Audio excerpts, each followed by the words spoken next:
சிவமகா புராணத்தில் இன்று நாம் கேட்கவிருப்பது பர்வதத்தில் அவதரித்த பார்வதி.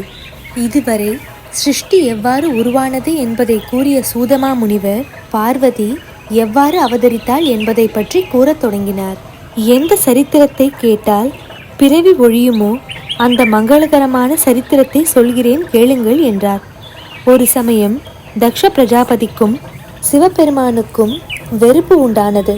அதனால் தக்ஷ பிரஜாபதி ஆத்திரமும் அகம்பாவமும் கொண்டு சிவபெருமானை தவிர மற்ற தேவர்களையும் மகரிஷிகளையும் வரவழைத்து ஒரு யாகம் செய்தான்.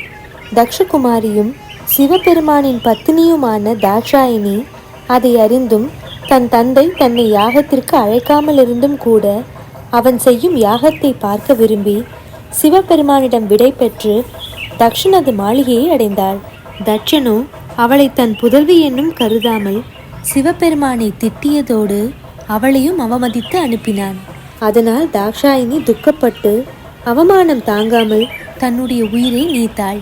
இந்த செய்தியை சிவபெருமான் அறிந்ததும் அளவில்லா கோபம் கொண்டு வீரபத்ரரை அனுப்பி அந்த தக்ஷனின் யாகத்திற்கு இடைஞ்சல் விளைவித்து அழிக்கும்படி செய்து தேவர் முனிவர் முதலானவர்களை தண்டித்தார். அதனால் தேவர் முதலானவர் மனம் வருந்தி தங்களின் குறை தீர்க்கும்படி வேண்ட சிவபெருமான் மீண்டும் அவர்களை உயிர் பெற செய்து திருவருள் புரிந்தார். இஷ்டபோகங்களை கொடுத்து அனைவருக்கும் நன்மைகள் தருபவளான தாட்சாயணியின் உடம்பில் உண்டான ஜுவாலையானது ஹிமோர்கிரியில் விழுந்தது. அந்த ஜுவாலாமுகியே சகல இஷ்டங்களையும் கொடுக்க வல்லது. பிறகு அந்த ஜுவாலாமுகி இமய மன்னனான பர்வதராஜனுக்கும் அவனுடைய மனைவியான மேனே என்பவளுக்கும் மகளாக அவதரித்தாள். அந்த ஜுவாலாமுகியே பர்வதத்தில் அவதரித்த காரணத்தால் பார்வதி என்னும் பெயரை பெற்றாள்.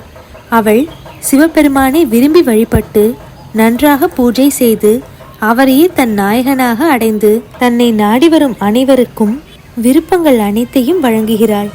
இந்த சரிதத்தை கேட்பவர்களுடைய சகல பாவங்களும் நீங்கும் என்றார் சூதமா முனிவர். சிவபெருமானின் பெருமைகள் என்றென்றும் தொடரும். ஓம் நம சிவாய.